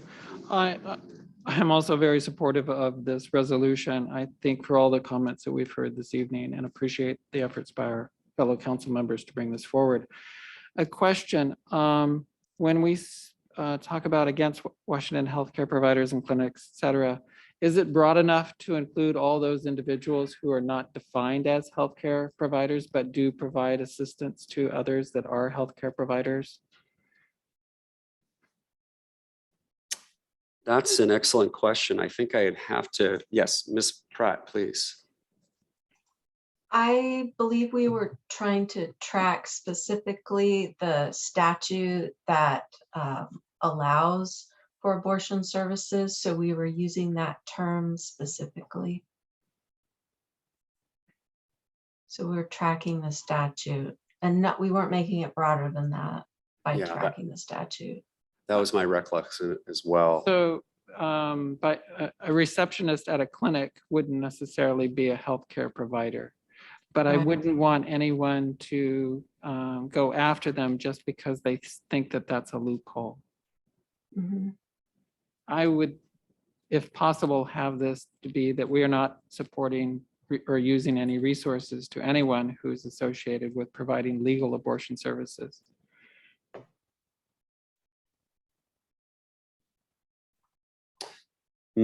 Ms. Pratt, would that, anyone associated with providing legal abortion services, would that language be?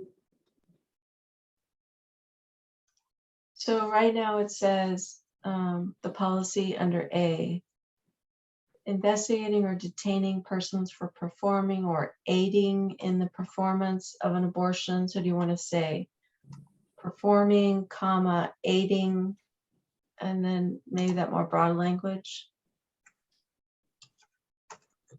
What was the broader language? Councilmember Lee. Aiding in any way, was that it?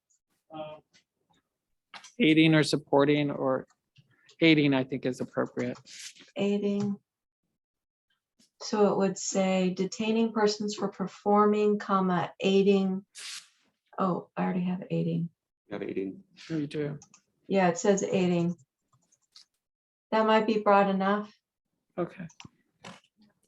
if you think it If- is. I mean, I think perhaps in the performance of an abortion implies the medical procedure. I think perhaps what Councilmember Lebo is looking for, something like for those that assist them driving in or host them at their home or whatever other support that they provide. So perhaps we could add procuring or supporting someone wanting an abortion. I think Councilmember Lebo, is that sort of your Yes, intent? thank you. Thank you, Councilmember Riddle. performing, comma, aiding, and supporting. Or perhaps in the performance of an abortion within this state. Or if I can. Please. Councilmember Furutani. Thanks. I think with 2 words we can do it. In the, let's see, so in the, where am I, lost my place? Okay, so detaining persons for performing or aiding in the support or performance of an abortion. Support, yes. Does that work for you, Yeah. Councilmember Riddle, and Mr. Lebo? Yes, thank you. Okay. So it would be section A would be investigating or detaining persons for performing or supporting or performing In the support or performing or aiding in the performance. Wow, it's wordy. I have for performing or aiding in the support or the performance of an abortion within this state. Thank you. Bravo. Colleagues, would you accept that as a friendly amendment? Yes. Yes. Yes. Okay. So should we vote on amendment? Yes. Yes, okay. All those in favor of the amendment as Ms. Pratt read to us just momentarily ago, please say aye. Aye. Aye. Aye. Aye. Any nays? That amendment passes unanimously. Let's go back to the main motion if we could, please. And all those in favor, you already made the main motion. Yeah, you already did.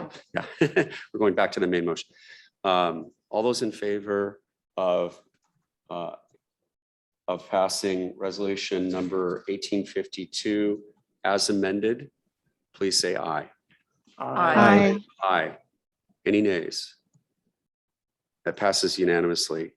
Thank you very much, colleagues, and Mr. Furutani for your leadership on this.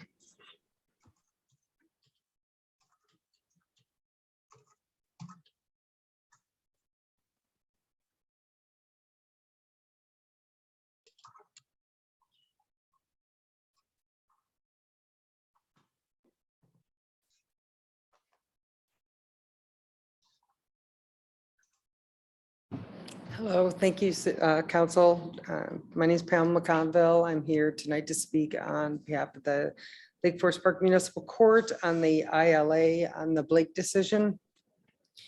This is an interagency reimbursement agreement between the Administrative Office of the Courts, AOC, and the Lake Forest Park to access funds allotted to the cities and municipal courts affected by the State versus Blake decision. This performance under this agreement began on July 1st, 2022, and will end on June 30th, 2023. On February 25th, 2021, the Washington State Supreme Court in State versus Blake declared Washington's strict liability drug possession statute unconstitutional. Consequently, persons convicted in Washington State for possession of controlled substances may be eligible to have their conviction vacated, and any fines, assessments, and fees paid may be refunded. AOC has set aside state funds for in a financial aid pool for this purpose. Lake Forest Park was awarded up to a maximum of $82,841 in reimbursement funds for legal and financial obligations, and up to a maximum of $95,921 for extraordinary judicial, prosecutor, or defense-related costs of resentencing and vacating sentences of defendants whose convictions or sentences are affected by Blake. We must, of course, follow the rules of reimbursement by the funding authorities per the contract and submitted a 19 invoice, form of data report, and required documentation. AOC will reimburse approved requests within 30 days of receipt. Any funds that Lake Forest Park must identify any funds not utilized or deemed needed by May 30th of 2023 for reallocation. Nearly a dozen King County municipal courts have concluded the best way to handle this process is to work with their finance department. Motions and orders will be processed by the court and submitted to finance for payment.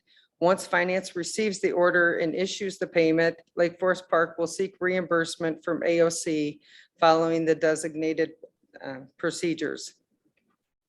To note on this, the Blake decision implicates charges as far back as 1971. Our court records don't reach back to 1971, but to date, we have identified approximately 400 cases filed for these charges since 1995. It will be a labor-intensive process to research and review the numerous cases for appropriate action to vacate resentence, or reimburse legal financial obligations. Accepting AOC funds will underwrite this work and the financial reimbursement. It is important for the city to take full advantage of the funds being allotted to the city. It is my recommendation for the council to support this reimbursement agreement and participate in the AOC program. Thank you very much. Colleagues, questions for Pamela? Councilmember Bodie. Thank you very much. This is such an important issue on both sides, the financial side for us and the individual side for the people who are affected. The allocation of 82,000 for 400 cases and including some of our administrative costs and running and looking at this and investigating seems like a drop in the bucket. And I hope that we'll keep track of things if our costs go over 82,000 and seek additional funds. I imagine other cities will be in far worse shape than we are and probably have many more than 400 cases. But that number honestly does take my breath away when I think about what it involves to process that. So thank you so much for embarking on this. Thank you for bringing this forward to us to capture the funds we can. And hopefully if our costs exceed the amount that's available, we'll take a look at coming up with some amended funds from the same source. And I can clarify on that. The 82,000 or just over 82,000 is for any of the defendants to be reimbursed for the refunds. The 95,000 is for of course, the prosecutor, defense, judges, Yes, court administrator that time. sounds much better to me. So, I yeah. I apologize for my misunderstanding. Thank you so much.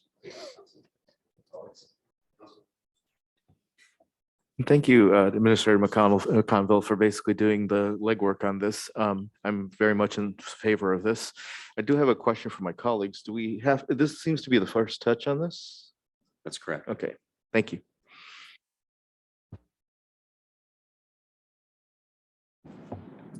Councilmember Riddle. Thank you. And thank you so much for bringing this to us. I had a question that you may hopefully have the answer to. For those reimbursement for the judicial, prosecutorial, or defense-related costs, does that include the time that the finance department would be putting to processing the reimbursement requests, or do you think that excludes our finance department's time? No, I do believe it includes finances at time also. Thank you very much.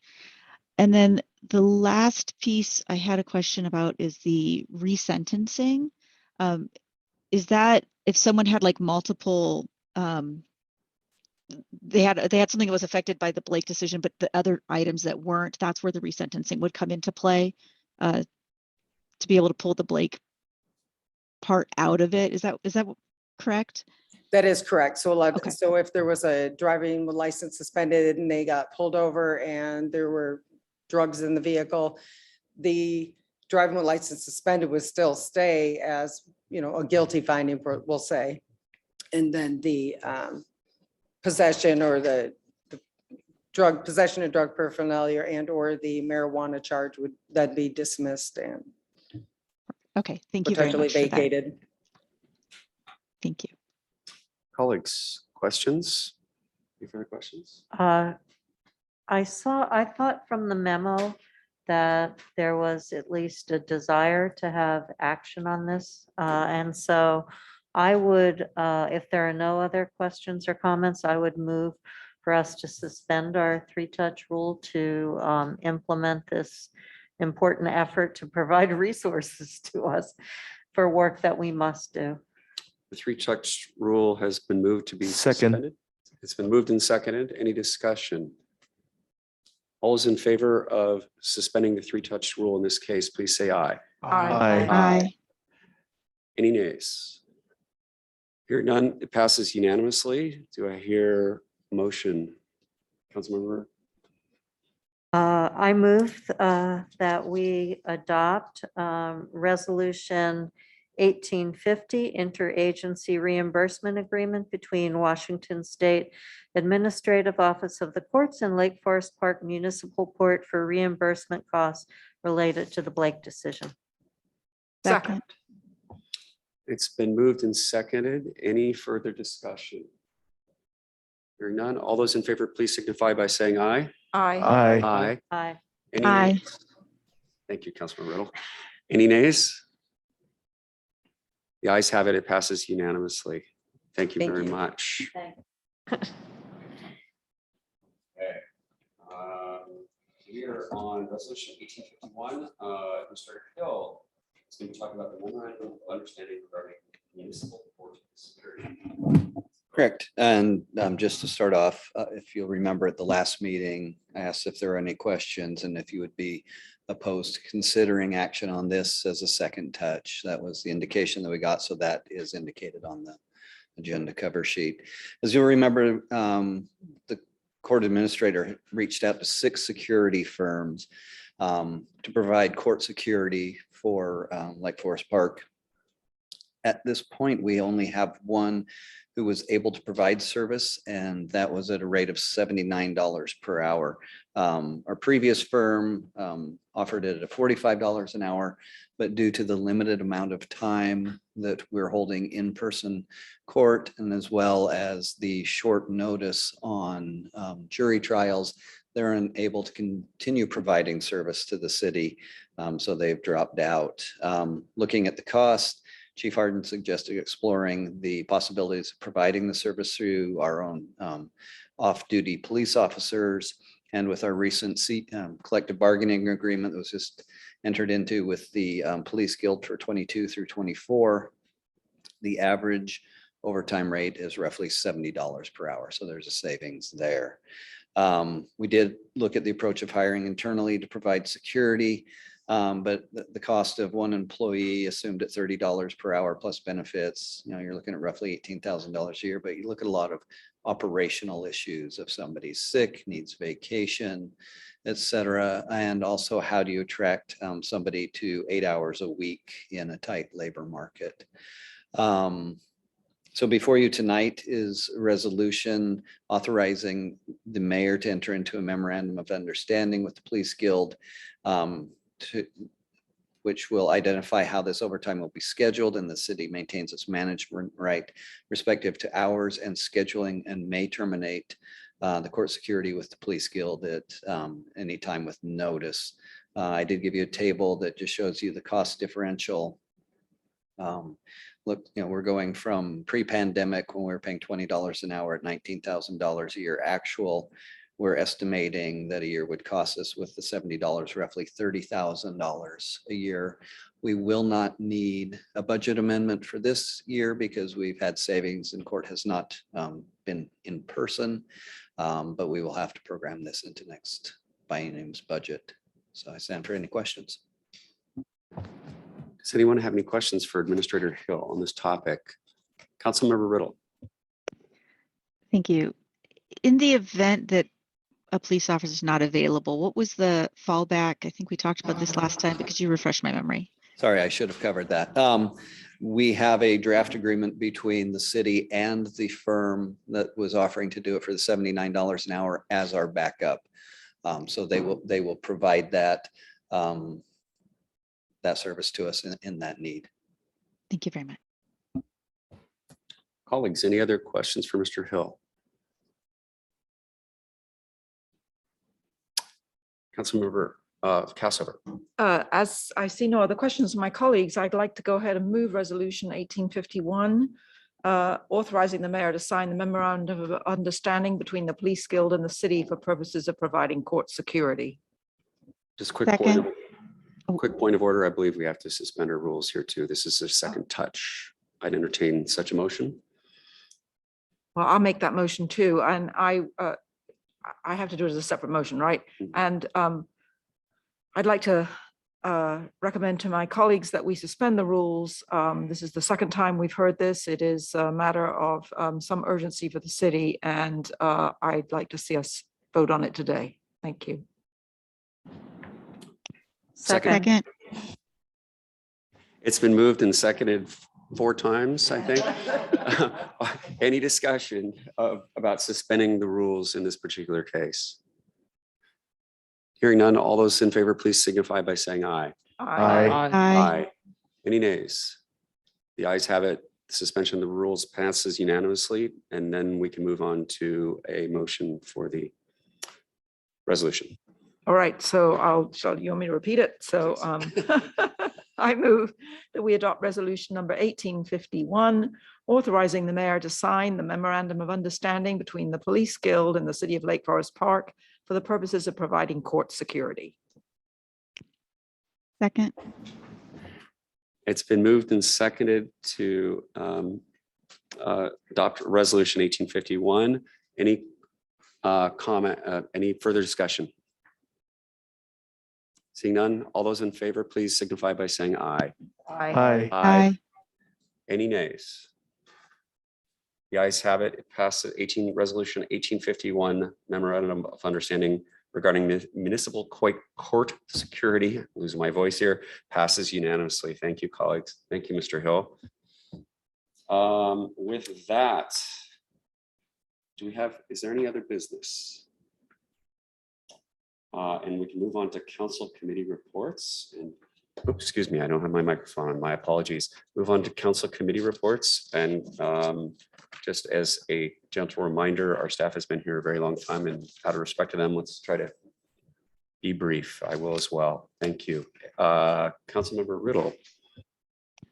Briefly, the North King County Coalition on Homelessness got a report out from the King County Regional Homelessness Authority today, and they are moving forward with the language and draft language for the ILA that would collect all of the funding that is provided across the member cities that opt into the ILA into a single bucket, and then distribute that to the same services that we are distributing to these currently, with the assurance that the money that would be collected would flow right back into North King County.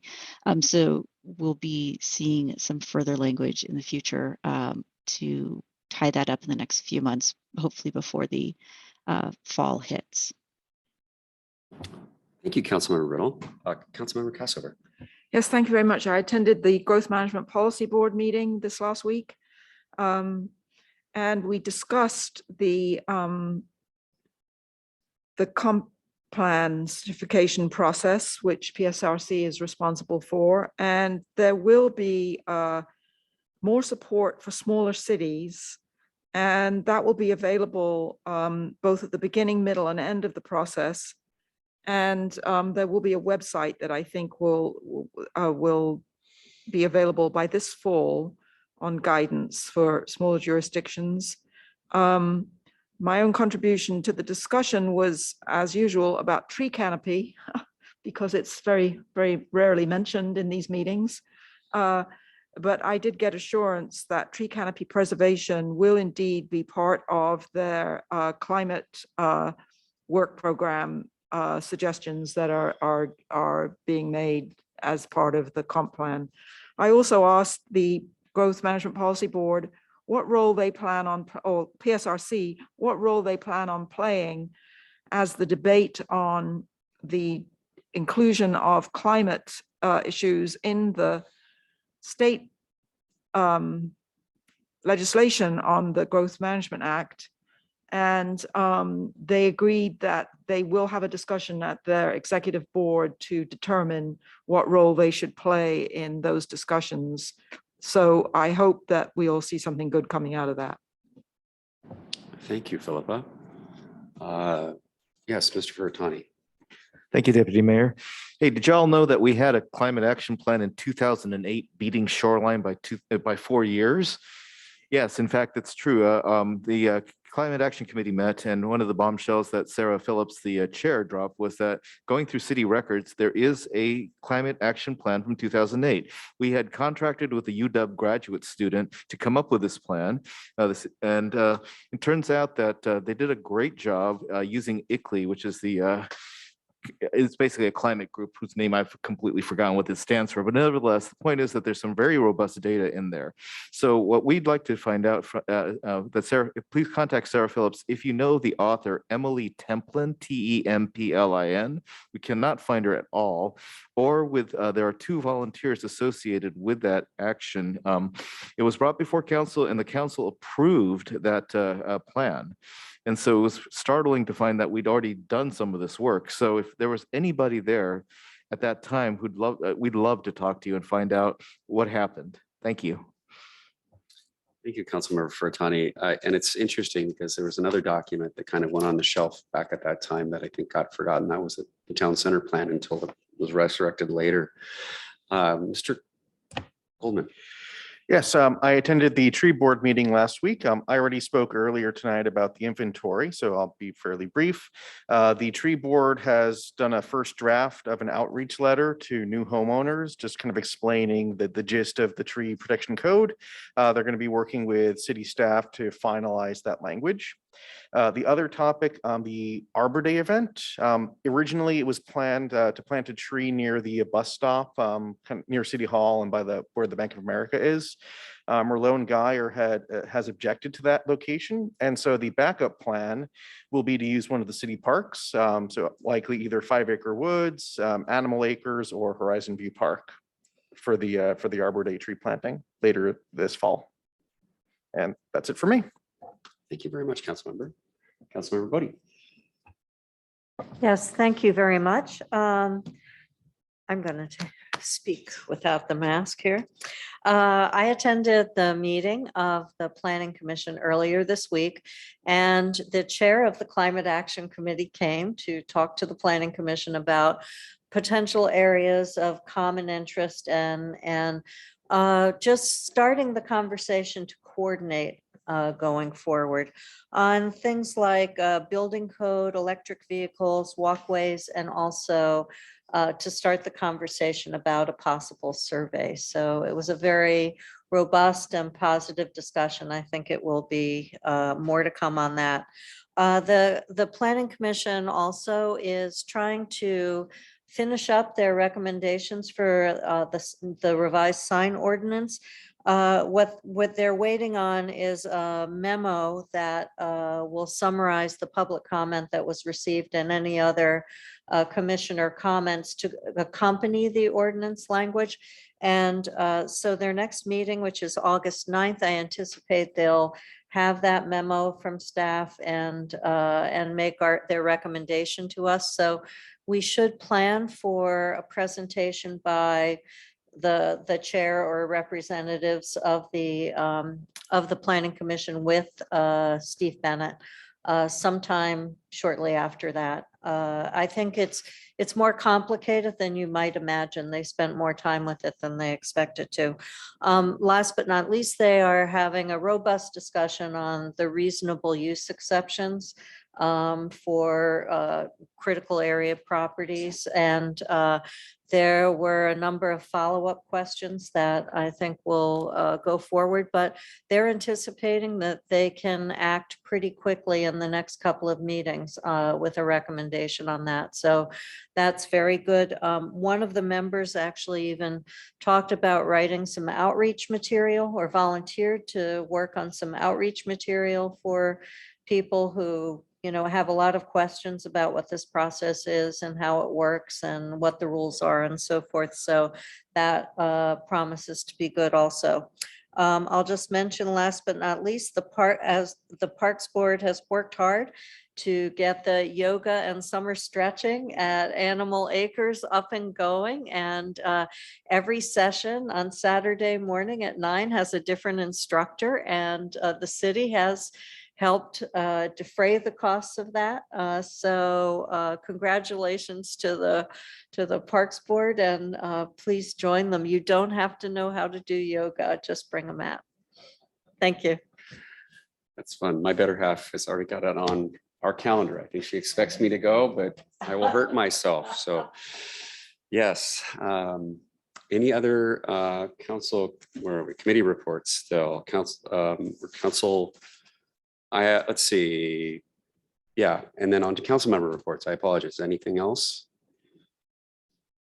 Thank you for our city administrator's report. And as always, it was very informative and gives us insight into work we might not have known our city staff and our police department were doing. So thank you. Thank you, Mr. Hill. I attended, and as Councilmember Bodie did as well, the SCA pick last night. It was, I think how would you characterize it, Lori? A subdued meeting? It was, I think most people were either out on their boats or picnicking or something and leaving their cameras off because it was an interesting crowd last night. I literally We were done way early. Yeah, it was actually a record that we finished at 7:55, I believe, and it's a new record. Would normally goes till 9. Just a couple of highlights really quickly. There was the August pick meeting is canceled, and as well there is going to be, interestingly enough, there's going to be a networking event coming up here. There's Summer Social networking event on Wednesday, July 27th in Maple Valley at the Lake Wilderness Lodge. So if anybody has any interest in going that, you can sign up at the SCA website as members, because we're member cities. It's supposed to be a very big group. It sounds like a lot of fun, honestly. I unfortunately have a conflict. I can't attend. Just to let everybody know too, the 988 crisis system has come online. There was a good discussion about that as well. There's going to be some technology changes that have to be put in place to affect that and make it happen.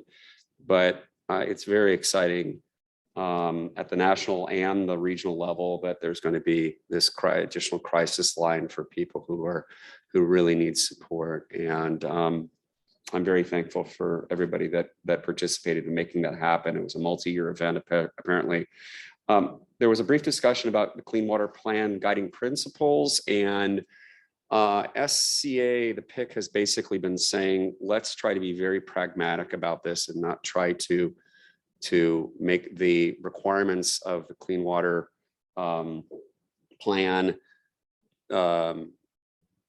too robust to the point where it breaks the back of the financial well-being of many communities. So I will leave it there. You can read the draft. It's on the website from them, the guiding principles. It's a very good policy statement trying to recommend that the powers that be find some moderation.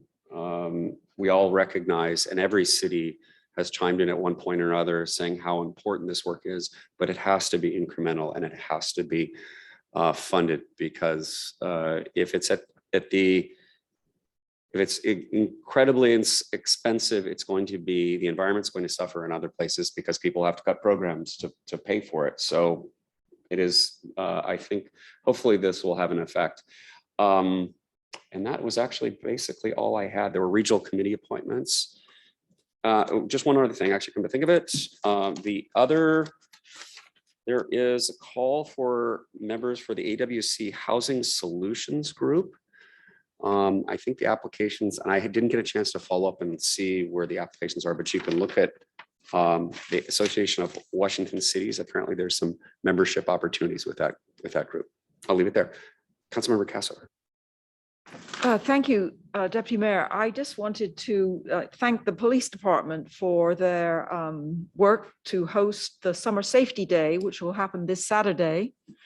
And I particularly want to point out that there will be free bicycle helmets and life jackets available at that event. And so I thank the city and the police department for listening carefully to the work that the conversations and what we have passed about water safety here on council, and to see that there is just very heartening. So thank you very much. And I hope it's a great day. Thank you, Vice Chair. That'll be fun. Any other council member reports? Let's see, where are we here? Phil, did you have any comments about city administrator report? Okay. With that, unless there's anything else for the good of the order, I think we are adjourned.